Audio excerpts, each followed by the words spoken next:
You know, I was gonna say this is the angriest I've felt towards a horror sequel in a long time, but then I remembered there was a sequel that came out last year, a sequel to another beloved horror movie, and it was also a David Gordon Green joint.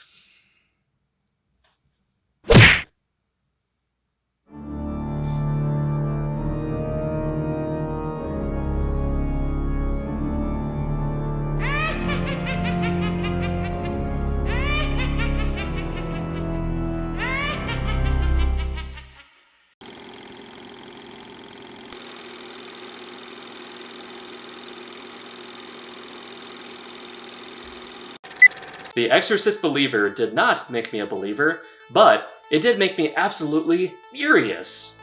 It did make me believe that Blumhouse Productions should really slow down and stop acquiring so many popular horror franchises, because this is yet another example of Blumhouse getting their hands on a popular horror franchise and attempting to reinvigorate it for a modern age. I think the trick of reimagining iconic movies like Halloween or The Exorcist is taking some stuff from the original movie and then inventing new things. Inventing new things. Inventing new things.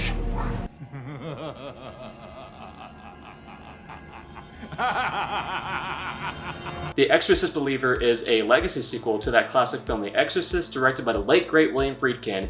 You know, the film that really pushed the boundaries of horror cinema and shocked audiences all over the world back in 1973. Okay, so yes, this film did make me indescribably angry. It's a great example of how clueless modern Hollywood is, how they just misinterpret so many classic movies. First of all, I knew this movie was doomed to fail, and I'd like to get into all the reasons why.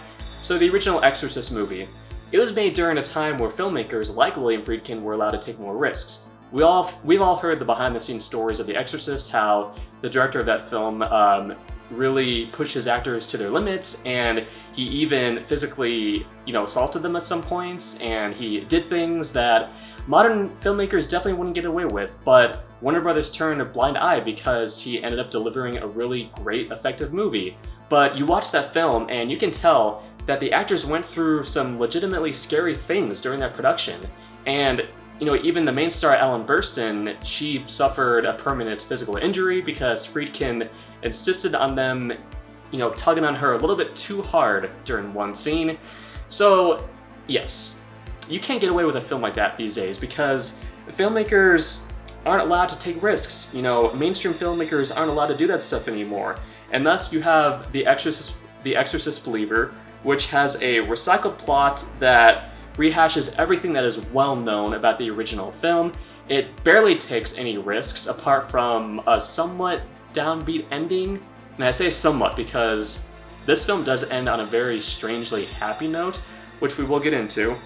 But it just does so many things wrong. Another reason why I knew this film was a bad idea from the start, we've had a multitude of exorcism films since 1973. There have been so many exorcism films. You could fill an entire ocean with the amount of exorcism films we've had over the years. There have been parodies of exorcism films. They parody The Exorcist in series like The Simpsons. It's been done to death, so what else can you do? And some of them have been, a bit effective. The Exorcism of Emily Rose was definitely effective. That film did creep me out a little bit. The Last Exorcism, which was a quote-unquote found footage film, that was a reasonably enjoyable film. The Last Exorcism Part 2 was definitely not enjoyable. In fact, that film was rather atrocious. But the point is, what can you really do with an Exorcist sequel that hasn't already been done? Well, let me tell you, what David Gordon Green attempts to do in this movie, the way he attempts to make something different and unique, it really backfires because you can tell he definitely went into the mindset of, I don't want to offend a single religion, so I'm just going to incorporate them all, which makes things so unfocused and confusing. No, sir, I didn't like it. But anyway, guys, there is no way this film was going to end up as anything but a cheap, soulless cash grab. And which it is. I mean, just look at the trailers. I mean, in the original film, you have that shocking sequence where Linda Blair is, masturbating herself with a crucifix, and her clothes get all bloody, and her mother walks in and is horrified with what she's seeing. Oh, in this film, watch out. She's tearing pages out of the Bible and eating them. Whoa! Slow down there. What is this, a snuff film? Dang, David Gordon Green, you're really pushing it, pal. Man, I really despise this film, guys. I really did. And if I didn't see this film for free, which, by the way, I did get to see this film for free because I do work as a manager at a movie theater, so I guess, in a way, I'm not as angry as I could have been if I'd actually paid money to see this dreck, but like I was saying earlier, I haven't felt this furious at a horror sequel since Halloween Ends, which ruined yet another classic horror franchise. I am just trembling in anger right now. Well, okay, I guess there is one scene where one of the girls is being pushed down this hospital hallway and she's shouting expletives at the doctors and nurses. She's calling them sons of bitches, and I think she uses the F word a couple of times, but, other than that, wow. But to me, it's trying to bring an integrity to a franchise that means a lot to me as a movie geek. So I will admit, the setup was rather decent. The opening sequence, you have this couple in Haiti. The mother is pregnant. The father is this photographer who likes to take pictures of, old churches. And, there's a terrible earthquake that takes place and ravages this community. And, the hospital that's keeping his wife essentially tells him that he has a choice to make because, as mentioned, she is pregnant and they can't save them both. He has to choose between his wife and unborn child. So he has to make a very difficult decision, and as far as horror openings go, it was pretty decent. I was kind of into it. There's also a touching father-daughter relationship between the main character and one of the little girls who gets possessed. They have some cute scenes early on.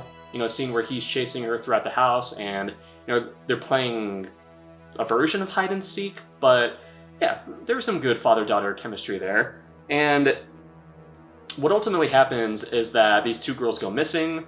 The daughter of the main character is friends with this other girl who, by the way, looks strikingly similar to a young Linda Blair. She has the chubby baby face. But they go into the woods and perform this ritual where they try to bring back, the daughter's dead mother. But of course things go wrong.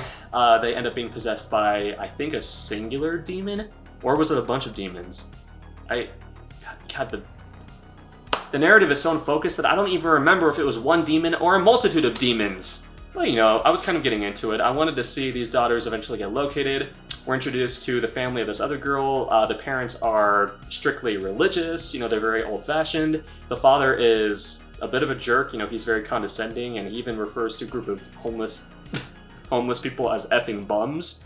So not the best people all around, but this film, the quality of this film quickly decreases after the girls are eventually discovered, and it just gets worse and worse. And, this is another example of a legacy sequel, following on the heels of The Force Awakens, the 2018 Halloween, which David Gordon Green also wrote and directed. That film was leagues better than this one. It at least respected the character of Michael Myers. Let's talk about the legacy character they bring back in this. They bring back Ellen Burstyn, who played Chris MacNeil, the mother in the original Exorcist, and she is absolutely worthless in this film. Because, what's funny is that I went to Barnes & Noble recently, and let me pull up a picture here, because I was reading an interview with the visionary director David Gordon Green in an article of Fangoria, and he was asked about Ellen Burstyn's character, and here's literally what he said. The movie can't exist without you. He's talking to Ellen Burstyn. The movie can't exist without you, but wouldn't it be so much more meaningful if we could integrate this Chris MacNeil story into what we're trying to do? I have to say, we just had a blast. So what he's essentially saying is Ellen Burstyn's character wasn't even essential to the plot of this film, and he basically shoehorned her in because she was in the original movie. And God, what they do with her is just so disrespectful. And here's another thing that irks me. Chris MacNeil is no Laurie Strode. When I watched the trailers for this movie, I felt very, very confused because they were building up Chris MacNeil as this demon's great nemesis. You know, she encounters the demon at one point, comes face to face with one of the possessed girls, and she's like, "We've met before. Oh, it senses that I'm here," as if they had this deep connection. No, she is no Laurie Strode. They brought back Jamie Lee Curtis in the Halloween reboot because, you know, they had a decent story written around her, and Jamie Lee Curtis had so much more to do in that entire trilogy. Ellen Burstyn has like maybe 8 minutes of screen time in this, possibly less. She's not in it for very long, and you know, in the words of the director himself, this movie could have existed without her. I'm just quoting the director here, folks. That's literally what he said. And God, the exorcism scene that takes place during the climax, it is just so unfocused and confusing, because essentially what he does is he incorporates multiple religions. He doesn't want to offend, you know, the Catholic Church, so there's like this voodoo witch doctor, at least I think that's what she was. There's this Catholic priest who doesn't want to get involved initially. There's like this, I don't know, this Presbyterian minister who comes in and helps out. This makes it very confusing for the audience, because how are we supposed to know, you know, which religion to latch onto, or how will we know what's supposed to work, you know? By throwing in like all these different religions and methods, David Gordon Green just made things so confusing for his audience, because there are moments where, you know, during the exorcism sequence where they try, you know, a different method, you know, belonging to a different religion, there's one point where one of the girls literally spits out this smoke, or this vapor, I guess, which has to do with some sort of magic that had been inherited from the slaves who were brought over from Africa. There's another point where they try the classic cross method, where this nurse who wanted to become a nun when she was younger is holding this cross out, and she's chanting the typical, you know, religious stuff that we usually hear during an exorcism scene. You know, the power of Christ compels you, leave these little girls, etc., etc. And just the concept of like a superhero squad of demon fighters is ludicrous and laughable. It's borderline parody, and yeah. But I think it really ties the DNA of this movie to the first movie, which I think, for me and for the fans, is very satisfying. This film also ends on a very strangely happy note, because something horrific does happen to an innocent character in this film. I won't give it away, but you know, something terrible does happen, and the last few minutes of this movie, we have this very preachy, on-the-nose monologue about how we need to come together as a community, and we need to choose to be happy, because, you know, to get through these dark times, that's what we need to do. You know, we need to come together, we need to be happy, and we need to, you know, stand strong against the forces of evil, and we can't let the darkness win. It's the same freaking grade school commentary that David Gordon Green incorporated in his Halloween movies, which people hated him for. Just, it's annoying when a filmmaker just shouts their themes in an audience face. You know, they want the audience to really understand, you know, what they're trying to say, so they end up being extremely on the nose and just annoying about it. And it's strange, because this isn't a very happy ending, to be honest. They didn't really succeed here, so the ending felt like a Lifetime channel movie, and it was just very, very strange. Okay, so David Gordon Green, he clearly wasn't the right director of this film. He's not my least favorite horror director in the world. I won't say who it is, but let's just say it's another individual who tackled the Halloween franchise. But God, this film, the cinematography is so uninteresting. There's no visual flair. The color tones are bland. There are just flat, wide shots of rooms, you know, where people are standing in the center of the frame. Some conversation scenes felt like they were straight out of a Lifetime movie. When the main character first meets Ellen Burstyn, it's shot and lit like a soap opera, or just something really cheap you would see on, you know, the Lifetime channel. It was just not appealing to look at all. I mean, the original film, it felt gritty. You know, it made you feel gross. It was grimy. You know, it was dark. William Friedkin did a spectacular job with the visual style of the original Exorcist. David Gordon Green please, just don't direct another horror movie, because you're not good at it. Go back to making films like Pineapple Express, or even Stronger, with Jake Gyllenhaal. That was actually a very well done film. Filmmakers who would have been better for this film, they should have gotten someone like Ari Aster. Ari Aster isn't afraid to make audiences feel uncomfortable. Or Oz Perkins, the son of the great Anthony Perkins. You know, he made a very eerie, effective horror film called The Black Coat's Daughter. He would have been a really good choice. Or maybe Fede Alvarez, who successfully rebooted the Evil Dead franchise with the 2013 version. I think he would have been a fine choice. Just anyone but David Gordon Green. He just isn't a right fit for the Exorcist series, and I hear that his plan is to make a trilogy ultimately. I don't think that's going to happen, because audiences have already turned in this movie. Nobody cares about the Exorcist anymore. I'm sorry to say it, but this film was clearly made just to cash in on a popular horror franchise, nothing more. Blumhouse saw dollar signs. They've acquired so many popular horror franchises, but they just don't know what to do with them, you know, for the most part. Like I said, the 2018 Halloween was pretty decent overall.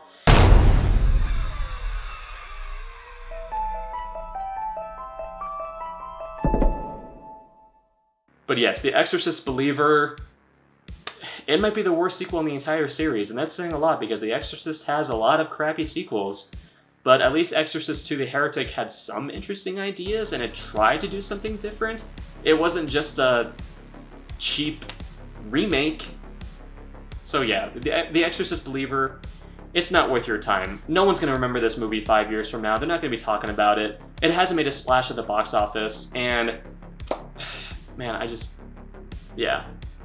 modern Hollywood infuriates me sometimes, because, you know, they'll act all high and mighty, they'll claim to know what made these classic films so timeless, but they don't. The filmmakers behind this did not understand what made The Exorcist so dramatic and effective. They just didn't. But anyway, guys, I've said enough. I could go on about this movie because, like I said, it just made me so furious. But I'm glad I was able to get all those thoughts off of my chest. What did you think of The Exorcist Believer, horror fam? I would love to hear what you thought, but you know what? I'm just gonna push this film out of my mind, and I'm gonna focus on what's really important. It's almost Halloween. We're what, a couple weeks away from Halloween, so that's reason enough to be happy. Let's not focus on The Exorcist Believer, let's focus on Halloween. I hope you guys are enjoying the holiday season. What do you guys do to celebrate Halloween? You know, do you have any big plans? Do you have any big events that you like to go to? I would love to know. You know, let's chat about the best time of the year. For us horror fans, Halloween represents everything that we hold dear. So yeah, guys, thank you so much for joining me in my discussion of The Exorcist Believer. Oh man, I don't believe in the Exorcist series anymore, that's for sure. But please, if you liked what you saw here, please subscribe to my channel for more horrific content around the clock frights. I am gonna go watch the original Exorcist to cleanse my soul of this degrading filth. Maybe stab my eyes out with crosses. That would certainly make me feel better after seeing this. Anyway, guys, again, enjoy the rest of the holiday season. I hope you guys have a good time. And yeah, feel free to come back anytime you'd like. Watch some of my other videos. I have some more stuff in the works. I hope you have a scary day, boys and ghouls. Take care, and always, always stay spooky. This film can rot in hell!